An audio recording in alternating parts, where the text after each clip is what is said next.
Here, your business strategist and attorney, back for another episode of Your Legacy Live. It's been a while, so I'm glad to be here again. We're going to keep being more consistent with this, but today we're diving into branding.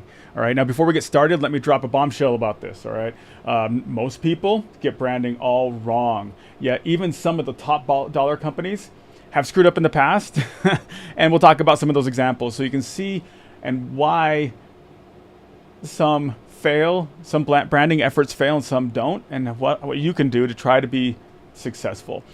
So we'll unveil and unravel those mysteries today. If you've watched one of these episodes before, welcome back. If you're new, welcome. And please like, subscribe, and share on whatever platform you happen to be on.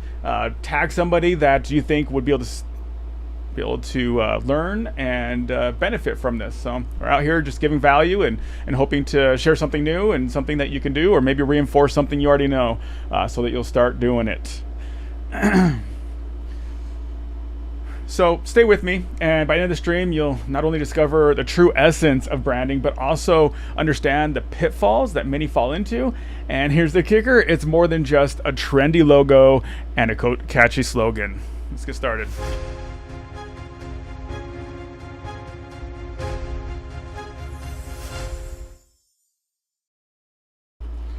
All right, so let's dive into this. All right, just jump right in. Many believe that branding can be just a catchy logo or a memorable jingle, but in reality, it's far more intricate and profound than that. Just because you get those 5-year-olds singing about your plumbing business doesn't mean that you've created a successful brand that's going to be lasting and going to get you loyal customers.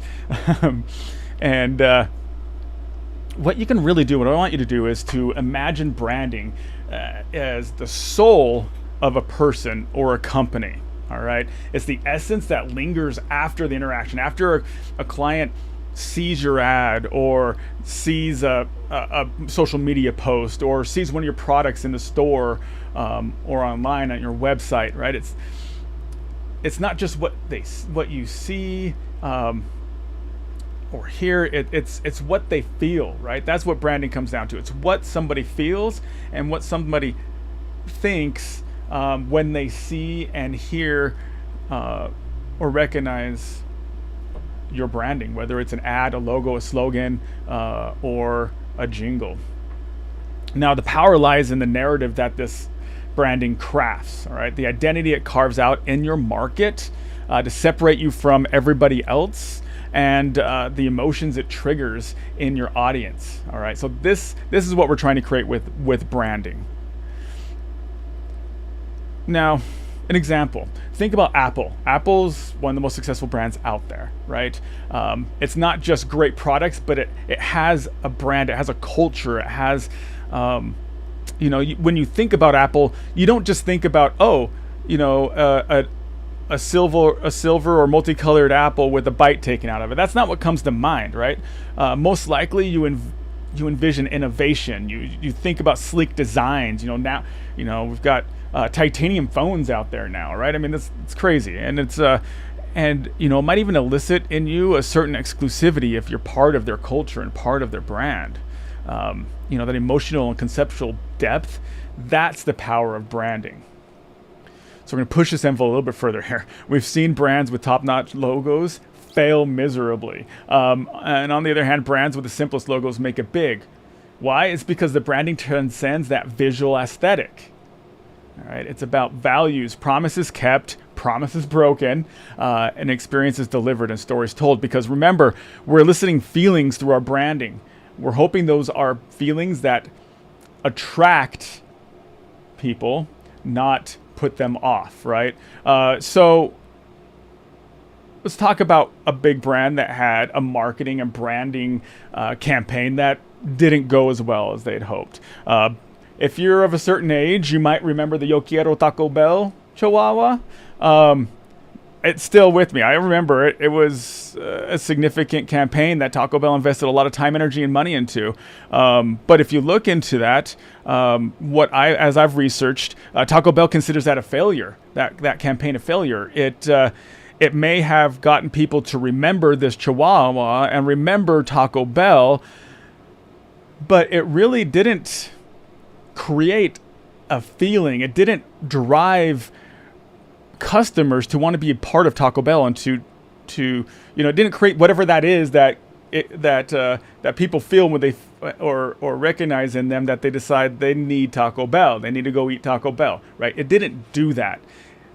Even though it was something that everybody probably remembered and memorized and recognized as soon as they saw that little chihuahua running down some street, they thought Taco Bell.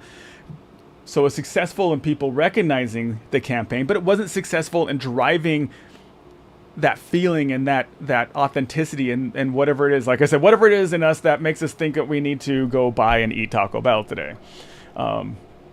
So when you're sipping on that favorite brand of coffee or you're slipping those designer shoes on in the morning, just ask yourself, is it really the logo that keeps you coming back? I've got some favorite brands I wear, right? This one right here is my new favorite, right? Max Israel, a good friend now, and his Y Chroma brand is just amazing, and he's doing everything right in branding. You need to go check him out, and we'll talk about some of the things that some things we talk about. You can see him and his company are doing them, and very, very well. So really, you think about it, when I slip on those shoes, I just recently learned of a new brand of shoes, and I'm in love with them. I've got 2 pair now, and I think their logo is awesome. I open that box and I get the shoes out in the morning, but it's not that logo that really drives me and gets me excited. It's pulling those shoes out and how I feel when I slip them on, and how they make me feel, and and how they help me act, and bring out something in me that I'm hoping to portray to the people around me, whether it's my family or my clients, or you here, right? So that's the magic of true branding. It's eliciting that experience. It's eliciting that feeling of association, and it's going to differ from brand to brand, right? Whether it's a cool aesthetic and like a happy feeling, or it's a grungy, super bad whatever feeling, right? Trying to keep it PG here. So let's get into the heart of why branding is such a hot topic. All right. So at its core, branding is about creating recognition. That's your visibility. Building trust. Creativity and credibility, right? And ensuring your audience sticks around for the long haul. That's the loyalty you're trying to build. But here's where people get things twisted. There's this bubbling controversy in branding cauldron out there. Some believe that with deep pockets and splurging on expensive, flashy advertisements everywhere, from billboards to primetime TV. So you see this in my industry, right? I'm an attorney. And especially in certain legal niches, you see a lot of billboard ads, you see a lot of park bench ads, and you see a lot of side of the bus ads. These work. I'm not knocking them, okay? Some of these attorneys and firms are super successful, all right? But it's not just because they're spending the money and putting their face on this billboard. Some of them can do it a lot better than they are, right? It's the branding isn't, the success isn't guaranteed in branding just because you're spending the money and throwing your name out there. It's a very dangerous misconception. Again, yo quiero Taco Bell, right? I hate, not dogging on Taco Bell. I eat there sometimes. I like their stuff, especially if I have Mountain Dew with it, right? Something about Taco Bell makes me need to drink Mountain Dew. Anyways, so that association, Mountain Dew and Taco Bell, they got the synergy going, I guess, right? They're branding together. Enough about Taco Bell. So maybe you've seen ads out there where you're like, well, what were they even selling? All right. Or what was the point of that ad? It didn't elicit anything into you. Okay. Now, not saying that you have to go out there and be explicit with your advertising and say, in every ad just be about what you do and what you offer. And we can think back to the 1980, I hope I get this right, 1984-ish Apple computer ad, the Super Bowl ad. Man, right? Not once did they mention computers. Okay. However, they created a story with that ad that hit hard, right? They elicited feelings, a culture, an identity with that advertisement, okay? So yes, flashy, good can be good, but it's not guaranteed. You have to do it right. Apple does it right almost every single time. Because they're creating those genuine connections, right? They're forging those connections. They're forging a community, an audience that feels something from them, okay? I know there's some people who aren't big Apple fans or Taco Bell fans, but that's okay. They're looking for their target audience. They know who that target audience is, and they know how to speak to that target audience. They know how to elicit those emotions and that connection with that target audience. You need to know what your target audience is, and you need to know how to speak to them and what feelings you're trying to elicit from them, so that you can be successful in your branding. You know, you can resonate with their values because you know what their values are, and they're similar to your values, and you're consistently meeting or exceeding their expectations. So it's not a one-off event. That's not what branding is. It's a journey. It's about creating lasting impressions, and you know, while your ads can amplify those impressions and that message, it's truly about the authenticity, the value, and the experience you offer that truly cements your place in the market and in people's hearts. So without depth, without values, and without genuine connection, the brand, it's kind of like an expensive car without an engine. It look great, but it's not going to get you very far, right? Okay, so let's move on. Next topic here. So influencers, content creators, this is for you, all right? For every one of you out there who's championing their personal brand, here we go. So we live in an age of digital personas, right? You know, filters, highlight reels, tailored content aligned, these all reign supreme. But here's the catch. It might be tempted to try to keep up with the Joneses and to try to just do every trend that's out there when you're creating a personal brand. But really, they're not just scrolling for the next flashy post. They're searching for a genuine connection, whether that's through laughter, whether it's through loss, you know, some brands, whether it's through you know, empowerment, whatever it is, that feeling that your audience is looking for, understanding that feeling and learning to elicit that through your content, that's king. So, yeah, so we know we all used to roll our eyes at the airbrushed magazine photos, right? Well, today's digital realm is becoming a mirror image of that, of unrealistic portrayals of copycat content strategies. But let's get real. The world doesn't need another cookie cutter influencer, okay?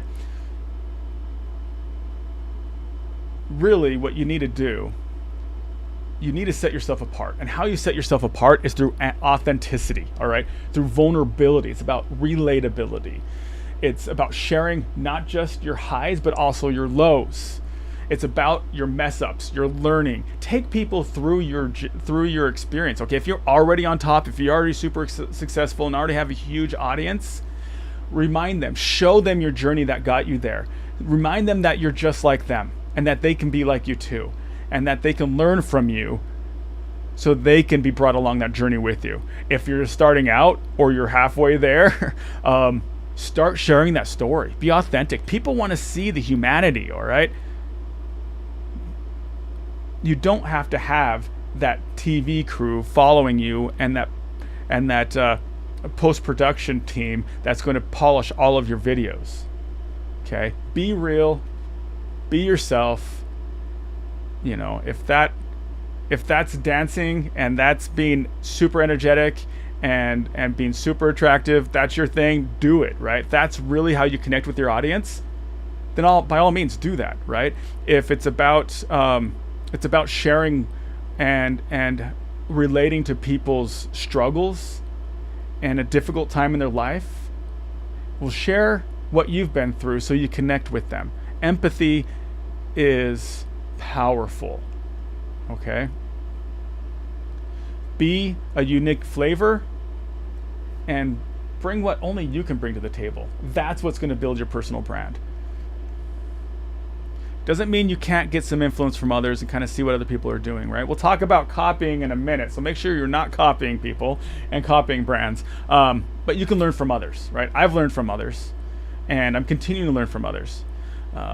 But don't imitate and copy.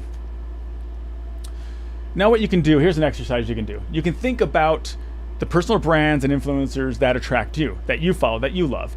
Figure out, write down what it is that draws you to them.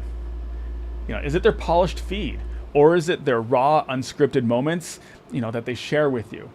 Is it their their imperfections, do they share their laughs, their struggles, the behind the scenes? Are those the things that draw you near? Okay.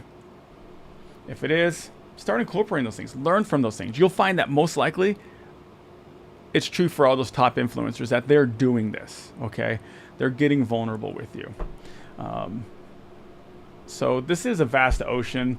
It's easy to get lost in the sea of the sameness. But dare to be different, dare to be you, and it's because authenticity isn't just a buzzword. It's the cornerstone of personal branding in today's digital age, all right? Be you, be strong, be confident in who you are, because there's people out there who are like you that are looking for mentors, looking for people to connect with. Let them find you. Speak in a way that they'll understand and where they can find you and connect with you and learn to trust you. Okay, that's personal branding. Building a business brand. Let's move on to that. Businesses, whether you're a budding startup or a seasoned entrepreneur, let's get one thing straight. Branding isn't just about plastering your logo. We've mentioned this before. It's not just putting it out there everywhere and hoping on the latest trend and that it's going to take you somewhere took someone else, right? Just because it's the in thing to do. Take time to create a story, understand your story, understand where you're going, and be genuine with that direction, okay? Weave a narrative and create a legacy and forge connections that's yours, that are yours, and that they transcend those transactions you have with customers. Because if you're not, you need customers to keep coming back, right? Whether you have an ongoing membership as a content creator and coach, yeah, that's recurring revenue, but you need to continue to connect with your clients so they continue to not cancel their membership, right? And then if you are, such as me, who a lot of their clients are transactional, or maybe you're selling goods, there's an end to your project you're working on, or it's just a sale of a hat or a sale of a shirt, you need them to come back. So you need to continue to weave that story, be a part of their lives, and help them want to be a part of your brand, to be a member of your brand. Be an inclusive brand to your audience. Exclude those who aren't a part of your audience, and bring in and welcome those who are part of your audience so they feel like they're part of you and they know who you are as a business, probably as a persona too. Because let's get one thing straight. Business this day is different, all right? If you think back into the 80s and 90s, other than a few such as Steve Jobs, there were very few CEOs and business owners who were front and center, okay, that were out there connecting with their audience personally. Today, it's almost a must, all right? People want to see that attractive character for the business. They want to be able to connect a human with the clothes they're buying. They want to connect a human with the computers they're buying. They want to connect a human with the legal services they're purchasing, all right? Or the software that they're subscribing to. So you need to be building a personal brand as well as building this business brand. And be careful with rebranding. If you feel that you need a rebrand, you probably don't. You probably just need to revisit and dig deeper into what your current brand is and start connecting better. Improve your brand. If you rebrand, you might drift too far from your essence and alienate the loyal people you already have. All right? You don't want to start over, having to build an audience, because if you start losing your current audience, you might just be in the same place or worse. So again, your brand isn't just about the logo. It's not just about your name. It's not just about your catchy slogan. Those things are important, and those things will be what people associate the promises that you keep, the values you uphold, and the stories you tell. Those things, which are your brand, that soul of your business, will be associated with the taglines, the logos, and the business name. But it's not these things on their own that create the brand, okay? You need those values, you need those stories, because they need to guide every decision you make in your business, and every campaign you do with your marketing, and every product that you or service you launch. I did a video a little while ago. Go back and look at it. It's about creating values within your business, okay? And then how you use those principles and those values in order to guide every decision you make in your business and every product and service that you create in your business. And I shared a story with you where how I changed and dropped some services I was offering that I thought I wanted to offer, because after I created with my team, after we created and decided on our values of our business, we realized that those services didn't line up with those values. So we no longer offer those services, and we've only been better for it. Now, the world does evolve, markets shift, and businesses have to adapt. So you need to innovate without losing that core identity. You know, like a tree, right? That the core stays the same. You might branch out and adapt as the seasons change, but you can't forget the roots, and you can't forget to nourish those roots and the ground that they're anchored into, okay? So before you think about changing that logo, revamping your slogan, or repositioning, just pause, reflect, find out if you're doing it genuinely because it's right for your brand, that you can't create the story or the narrative and the feelings and the authenticity and the connections that you want to create with your brand with your current logo or your current slogan? Or are you just trying to react to what you see out there others doing, and these winds of change and these trends that are happening? You know, trends and logos come and go, right? Sometimes vintage logos cool, so all the new companies are doing vintage logos. Sometimes they're really abstract. Sometimes they're just anyways. Really, before you go through all the money and effort of changing those things, see if you can't just refocus on driving your narrative, sharing your story, and connecting better with your audience. And connect those things to the current brand and logo you're using, because consistency and authenticity are your strongest allies here, okay? All right, I'm an attorney, so we got to talk about the legal side of branding. Here we go. Again, I am an attorney, not necessarily your attorney unless you've engaged with me. So just take this as general advice and information. And if you have questions, reach out to your attorney, or you can reach out to me, right? You're always welcome.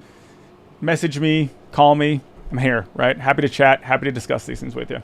Now, so let's dive into the world that's often overlooked, and it's so crucial to your branding, but so many people neglect it, and that's intellectual property. All right, we call it IP, so I'm going to call it IP for now on, because I have a hard time saying intellectual property. So really, you can think of IP as the armor of the branding world. This is what safeguards the brand and keeps your identity intact and exclusive. It allows you, by creating this armor and using these tools, these legal tools, you can exclude others from riding on your coattail and for benefiting from all your blood, sweat, and tears and money that you put into creating your brand, and those connections and that authenticity you've created. Don't let other people, mooch off of that. This really comes down to, you can think about maybe when you're starting, you're kind of looking at the brands. What are they doing? Oh, this is really cool. I want to do this too. Before you consider borrowing a little inspiration from others, tread carefully. this isn't just about inspiration. It's about the essence of originality and the line between homage and theft. Intellectual property isn't a game. It's a serious legal arena, and you need to make sure that you're protecting yourself in two ways. One, protecting your brands that exclude others from riding on your coattails, and protecting yourself from accidentally or purposefully riding on somebody else's and getting yourself into a world of hurt. So trademarks protect your brand names, your logos. Copyrights guard your unique content, such as your courses, your books.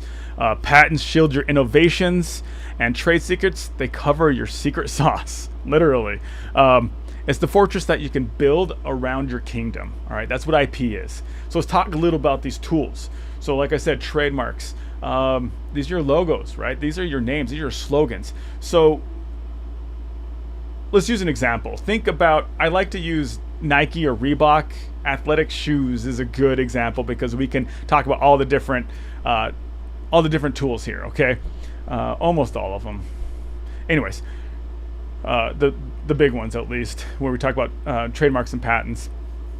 Okay, so if you look at a Nike shoe, so shoes really haven't had a lot of innovations in the last couple decades, right? A shoe is a shoe, especially like a tennis shoe or if you look at a Nike tennis shoe, or basketball shoe or running shoe or football, cleat or soccer boot, all these things, the shoes, really their core essence and their core function and the way they create that, offer that utility, this is pretty much the same from shoe to shoe.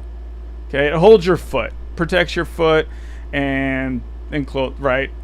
So there's not a lot of utility changes. Maybe the whole Reebok pump thing back in the 90s or something was an innovation that offered utility. But really, shoes. So how does Nike and Reebok and Adidas, how do they protect their shoes? How do they keep others from copying and imitating their shoes? So they do it through a couple tools. One, trademarks, right? They trademark their logo, that swoosh, right? No one else can use that swoosh on a shoe or any other kind of products they're in, right? But we're just focusing on the shoes here. If someone else tried to use a swoosh that looked confusingly similar to the Nike swoosh, Nike would be bring the hammer down, right? Stop them, cease and desist, stop doing this, or we're going to sue you and get a bunch of money from you and probably put you out of business. Okay. Then we look at the shoe in general. How does Nike protect people from imitating their Air Force One? That's a pretty popular one amongst teens, right? What you can do with shoes, surprisingly, is you can use patents. I know patents, when we think about patents, we think about an invention, a thing, a widget that offers some utility, right? Some new cool machine or chemical that offers some benefit and does some function. Sure, that's a patent. But there's also something we call a design patent. A design patent doesn't protect the utility or the usefulness of an object or the thing it does. It protects the ornamental design, the aesthetics of a thing, right? So Nike can use design patents to patent their shoes and protect maybe the pattern of stitching, right? Or the use of color, or whatever it is, right? They're protecting this unique design of the shoe, and it gives them a monopoly right for a certain number of years to keep others from copying that design. So those of you in the fashion industry, design patents might be something you can talk to a patent attorney about, right? Find one in your area, reach out to me, we can chat. Now, let's stir the pot a little bit. So this IP world is kind of, there's a big debate out there, all right, in this IP space. Some brands and some people argue that certain brands wield their IP rights like weapons, shutting down anything that even remotely resembles their assets. They say that this protective stance hinders creativity and innovation, right? So that's what these people argue. You see this a lot in the Etsy world, okay? So people, doing, creating T-shirts, creating jewelry, creating candles. They might, Disney's an often quoted offender of wielding their IP rights like a weapon. If you put a design on your candle or your shirt or anything that remotely resembles a Disney character or a Disney theme or aesthetic or font, you might be hearing from them. You probably will hear from them eventually to stop you from doing that and using that and riding on their coattails, right? So a lot of creators get frustrated that they can't do these cute things, but that's just the current status, right? So the other argument on the other side is that, well, businesses like Disney and Nike and all these people, they've invested significant amount of time, money, resources to develop their products, to develop their services, to develop this brand identity, right? When you see a Pixar movie, you know it's a Pixar movie. You know it's not a DreamWorks movie, right? They feel different. Their style's different. Their delivery's different, right? And that's a benefit for both of them. So people aren't confusing a DreamWorks show for a Pixar show because they don't want to be a Pixar show, and a Pixar show doesn't want to be a DreamWorks show, right? Because they're both successful in their own space with their own target audiences, which do overlap, but that's okay, right? So you can see how, isn't it only fair that they have some tools to protect their investments from copycats? Anyway, so this is about this. It's a fine line, right? It's a balance, and the debate is going to continue raging on. And innovators and creators are going to be frustrated going still. But that's okay, because you have an opportunity to create your own space, to create your own identity. Okay? Don't just be another Disney. Okay? Be yourself. Don't be just another Nike. Be yourself. Build your own brand. Build your own following in the shoe industry, right? And use these tools yourself. They're not exclusive to the big dogs, okay? Everybody should be protecting their branding with trademarks, with copywriting your books, copyright your courses. You put significant time and energy into those things. Don't let other people use your stuff and sell it, imitate it, copy it. Stop them and register your stuff properly in the proper locations and in whatever countries that you're providing services or products to, and protect yourself. Create this armor for your own brand, and do it at the beginning. And while this is important too, okay? So that's protecting yourself from other people riding your coattails. There's the other thing. There's another reason to talk to an attorney and to work with an IP attorney in the beginning. When you're creating your logo, when you're creating your slogans, you're creating your company name for the first time and your product names for the first time, you're going to want some guidance to make sure that you aren't accidentally, unintentionally stepping on somebody else's toes. All right, and riding on somebody else's coattails here. And because as you grow and get bigger and you get noticed by those brands, you might have an expensive venture ahead of you of being forced to rebrand because you accidentally or inadvertently copied somebody else's or were confusingly similar to somebody else's slogans, design, and logos. So anyways, those are some things to think about. All right, so wrapping this up.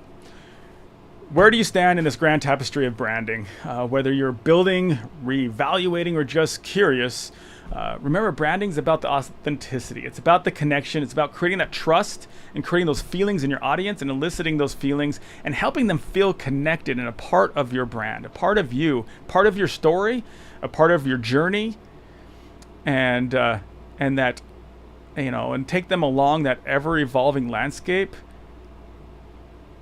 with its fair share of challenges that you face, okay? Be authentic, connect, and stay strong to your convictions and your values, because there's enough people out there who have the same values as you that you don't have to betray those values just to make a living, okay? That's not fun. Okay. Thanks for joining me for another fun adventure and chat here in Your Legacy Live. Again, if you found this to be eye-opening, please share it. Tag somebody else in the comments. Subscribe if you're on YouTube. Like if you're on Facebook. And follow the page. And here's the powerful branding. Okay. Just a quick invitation for you. As we journey through the dynamic landscape of branding and IP today, intellectual properties, those tools, I know every brand is unique. Every brand's dream is unique. And if today's insights resonated with you, if you found yourself nodding and thinking, yeah, I need to develop a deeper, more innovative, more authentic brand, and I need to protect that brand, then I've got an invitation, okay? I'd like to offer you for an opportunity to lift your brand to new heights.